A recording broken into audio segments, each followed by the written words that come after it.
আসসালামু আলাইকুম। ওয়েলকাম জানাচ্ছি আমার ব্লগ ভিডিও চ্যানেল আরবি সুইট ড্রিমে। আমি শাহিদা আরবি থাকছি পুরো ব্লগ ভিডিও জুড়ে। ভাবছেন এত সাজানো গুছানো কেন? ঈদের ব্লগ না দিয়ে আমি কেন এরকম একটা সাজানো বাড়িঘর দেখাচ্ছি? এটা আমার নানু বাড়ি।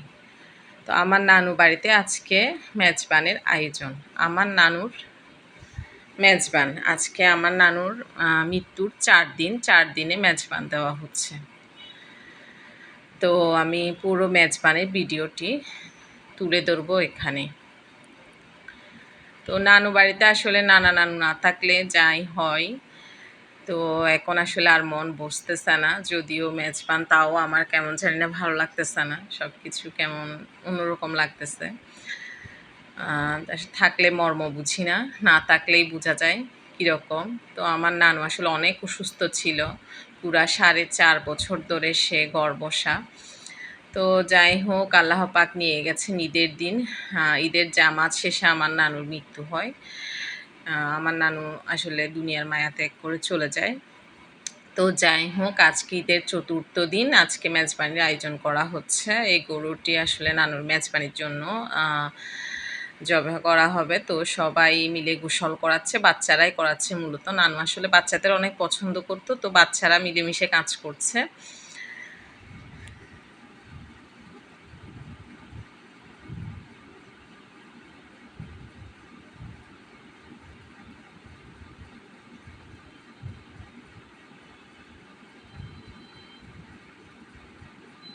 গরুটার আসলে কালারটা অনেক সুন্দর। এই গরুটা হচ্ছে মনে হয় কোরবানি ঈদে আসলে প্রায় 1 লাখের কাছাকাছি হবে যা সম্ভাবনা আমার আন্দাজে।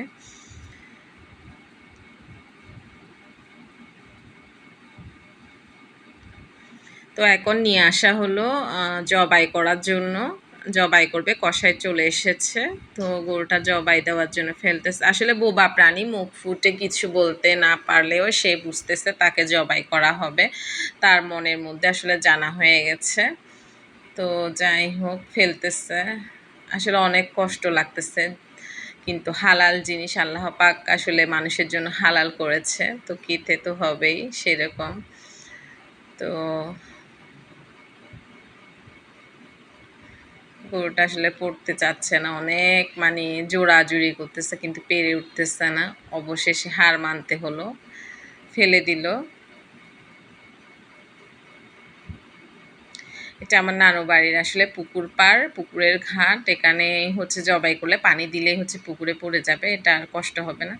জোরাজুরির একটা পর্যায়ে আসলে গরুটা পটি করে দিচ্ছে।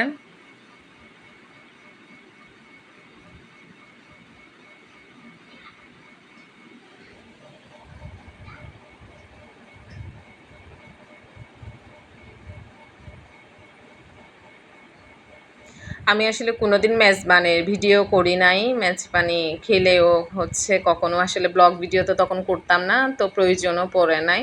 এই ফার্স্ট আমি মেজবানের ভিডিও করছি। কেমন হয়েছে জানাবেন। আমার ভিডিও ব্লগটি না টেনে সম্পূর্ণ দেখবেন এবং আমাকে হচ্ছে সাবস্ক্রাইব করে দিবেন। লাইক কমেন্টের মাধ্যমে জানাবেন ভিডিওটি কেমন হয়েছে। আপনাদের মতামত আমার খুব প্রয়োজন।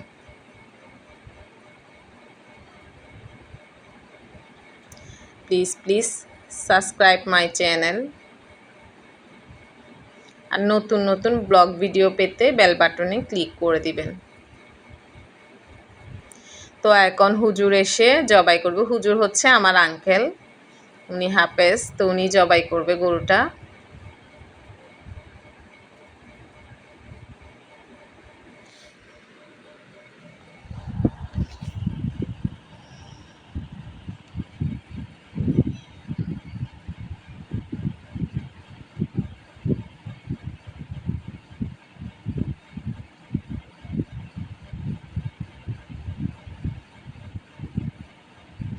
আমার হচ্ছে এই আঙ্কেলই হচ্ছে আমার ছোটো নানার মেয়ের হাজব্যান্ড। আমার নানু অনেক পছন্দ করে হাফেজ জামাই।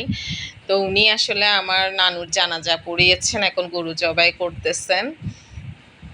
আলহামদুলিল্লাহ, আমার নানু ওনাকে মানে অনেক অনেক মহব্বত করতেন।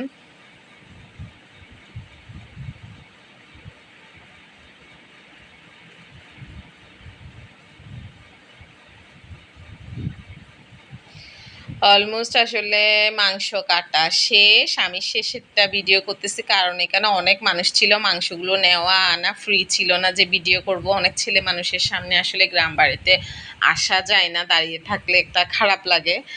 তো এটা লাস্ট পর্যায়ে আমি হচ্ছে ভিডিওটা নিচ্ছি। এই যে মাংস কাটা শেষ।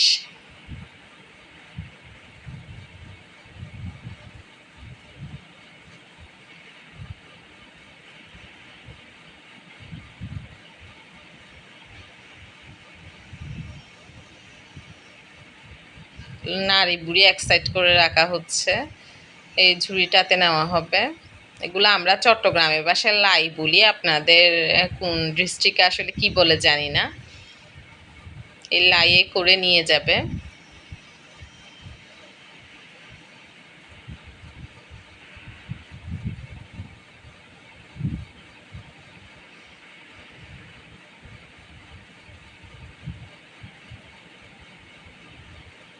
একটা মেজবানির আয়োজনে আসলে অনেক কাজকর্ম, সকাল থেকে রাত অবধি অনেকগুলা মানুষ অক্লান্ত পরিশ্রম করে আসলে।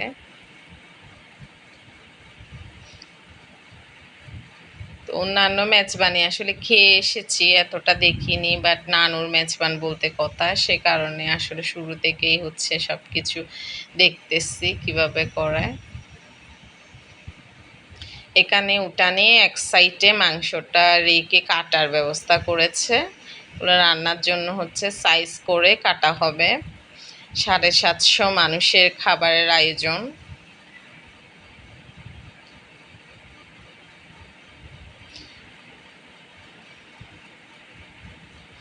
এই গরুটাতে 100 কেজির মতো মাংস হয়েছে, মাশাল্লাহ। তো ওনাদেরকে কসাইদেরকে হচ্ছে অল্প নাস্তা দেওয়া হচ্ছে, কারণ ওনারা অনেকক্ষণ ধরে কাটাকাটি মধ্যে আসলে খিদা লেগে গেছে।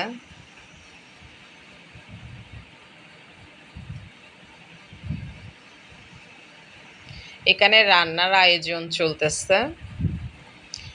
এখানে হচ্ছে মাংসগুলো কাটা হয়ে গেলে বসায় দেবে, তার আগে হচ্ছে পেঁয়াজ রসুন সব কিছু আর কি, মশলা সব কিছু নেওয়া হচ্ছে। যতটুকু লাগে সব কিছু আয়োজন করে ফেলা হচ্ছে। এটা অপোজিট সাইডে একটা জায়গা, উঠানের অপর পাশ।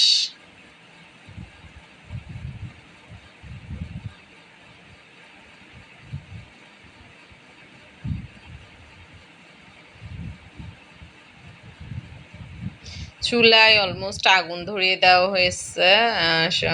মাংস কষানোর জন্য মশলা আসলে বসাই দিছে। এখানে এত তাপ কি বলবো, রান্নার এত তাপ, আমি ভালো করে ভিডিও করতে পারছি না। আমি তো কখনো এরকম আসলে ভিডিও করে নাই যে আসলে এখানে আয়োজন আসলে আমার নানু বাড়িতে আরও হয়েছে বলতে 3 বছর হয়েছে আমার ছোটো মামাটা মারা গেছে, তখনও হচ্ছে খাবার দাবারের আয়োজন হয়েছে 4 দিনের মধ্যে, অনেক মানে মোটামুটি একটা বড় করে মেজবানের আয়োজন করা হয়েছিল। বাট আমি রান্না বান্না তো আমি তখন তো ব্লগ ভিডিও করতাম না, যেহেতু রান্নার এখানে আসি না। এখানে এত তাপ, মানে পুরা ওনারা আগুনের মধ্যে কাজগুলো করতেছে, এত আগুন। আর প্রচণ্ড মানে প্রচণ্ড চা খোর ওনারা, কিছুক্ষণ পরপর চা খাচ্ছে। তো আমরা আসলে জিজ্ঞেস করলাম চা নাকি আপনারা যদি শরবত খান আপনাদের একটু ঠান্ডা লাগবে, ওনারা বললো যে আগুনে নাকি আগুন খেতে হয়। তো যাই হোক, ওনারা বুঝবেন এগুলা। তো প্রচুর প্রচুর তাপ, এখানে দাঁড়ানো যাচ্ছে না, মানে আমাদের পক্ষে আসলে দাঁড়ানো সম্ভব না। তো রান্নাতে যেটা দেখলাম, ওনারা হালকা একটু হয়ে আসার আগে মশলাটা একটু ছিটিয়ে দিচ্ছে, ঘ্রাণ সুগন্ধিটা যাতে একটু বেশি হয় নাকি, সে কারণে। তো আসলে মেজবানি রান্নাগুলো একটু আলাদা হয়, কারণ অনেক বেশি রান্না যেহেতু, ওখানে একটু অন্যরকমই হয়। তো এখানে আসলে আগুন আগুন কি বলবো, আসলে বাবুর্চিরা অনেক কষ্ট করে রান্না করে এত তাপের মধ্যে, কয়লার আগুনের তাপগুলা বলার মানে বাহিরে, মানে এত তাপ। তো আয়োজনের মধ্যে একটা মাংসের আইটেম আর একটা ডাল হাঁটার দিয়ে একটা আইটেম হবে। তো এখন বিকেলবেলা হচ্ছে আমাদের বলি যে ফল ফলারের ফাতেহা, যেটা আমরা চট্টগ্রামের বাসায় ফল ফলারের 4 দিনে ফল ফলারের ফাতিহা বলি, সেটা শুরু। তো এখানে হচ্ছে ফলগুলা, ফ্রুটসের যত যাবতীয় আইটেম আছে সব কিছু কেটে মিক্স করবে। সব কিছু মিক্স করবে, সেজন্য কেটে নেওয়া হচ্ছে। এক একটা আলাদা করে কাটার পর মিক্স করে ফেলবে এগুলা। এটাকে বলে যে ফল ফলারের ফাতিহা। তো এখানে আসলে ফল ফলার ছাড়াও হচ্ছে আইটেম আছে, যে হচ্ছে মুড়ি, খই এগুলা, তারপর হচ্ছে ওখানে সে চকলেট, বিস্কিট, যাবতীয় যা কিছু আসলে রুটি হতে যা কিছু সব কিছু আইটেম এগুলো দেওয়া হয়। এগুলো বিকেলে আসরের পরে হচ্ছে বাচ্চাদেরকে সবাইকে সব ঘরে করে দেওয়া হয়, বাচ্চাদের দেওয়া হয়। এই যে মিক্স করছে সব কিছু। এগুলো আমাদের চট্টগ্রামের একটা ঐতিহ্য ধরা হয়, এগুলা না দিলে নাকি হয় না, এগুলো দিতেই হবে। তো এটা আসলে একটা হচ্ছে সুখের মাতনের মধ্যে আসলে এটা একটা উৎসব করে একটা পরিবেশ তৈরি হয়। অনেক শোক আসলে কান্নাকাটি সব কিছু, তাদের প্রিয়জন চলে যায়, সব কিছু মিলিয়ে আসলে অনেক শোক। তার মধ্যে খাওয়া দাওয়া আসলে এরকম একটা মানে আয়োজনের মাধ্যমে আসলে সুখটাকে ভুলানোর চেষ্টা করা। তো যার চলে যায় সে আসলে জানে সব সুখ তো আর ভোলা যায় না, মনে তো পড়েই। তো যাই হোক, যেমন আমার নানু হচ্ছে আমার আম্মুর মা, আমার খালাদের মা, তো মাদের তো কোনোদিন ভোলা যায় না। তো যাই হোক, আমিও আমার নানুকে আসলে ভুলতে পারবো না, কারণ আমার জীবনে আসলে অনেক অবদান আমার নানুর।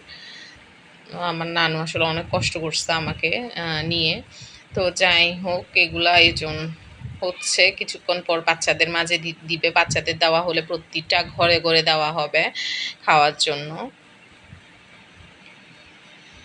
বাচ্চারা আসলে এগুলা নেই, বেশিরভাগ চকলেট আইটেমটা হচ্ছে নেওয়ার জন্য। এখানে চকলেটগুলো মিক্স করবে, প্যাকেটে প্যাকেটে চকলেট মিক্স করা হচ্ছে। তো চলে আসলাম রাতের আয়োজনে। এখন হচ্ছে ৭টার দিকে, ৭টা থেকে আসলে মাগরিবের পর থেকে মেয়েদের খাবার দাবারের আয়োজন শুরু। কারণ হচ্ছে ছেলেরা খাবে এশার নামাজের পর। এটা পর্দা দিয়ে আসলে মেয়েদের আলাদা সাইড, ছেলেদের আলাদা সাইড করা হচ্ছে। তো মহিলাদের আসলে খাবার শুরু, কারণ মহিলারা দূর থেকে আসলে ওনারা চলে যাবেন খেয়ে দিয়ে, কারণ রাত হয়ে গেলে যেতে পারবে না। তো এত মানুষ তার বাসায় থাকাও হচ্ছে যে টাফ। আর হচ্ছে বাড়ির মহিলারা যারা আছে ওনারাও খেয়ে দিয়ে চলে যাবেন রিল্যাক্স মুডে। তো মহিলাদের খাবারের আয়োজন চলতেছে।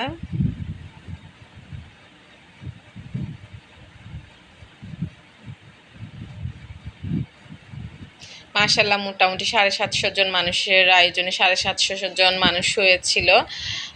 খুবই খুবই আসলে বরকতময় একটা মেজবান। আমার নানুর রিজিক অনেক বরকত। খুব সুন্দরভাবে আয়োজনটা সম্পন্ন হয়, কোনো সমস্যা হয় নাই। মেজবানিতে অনেক সমস্যা হয়, এরকম কোনো কিছু হয় নাই। আলহামদুলিল্লাহ সব কিছু ঠিক ছিল।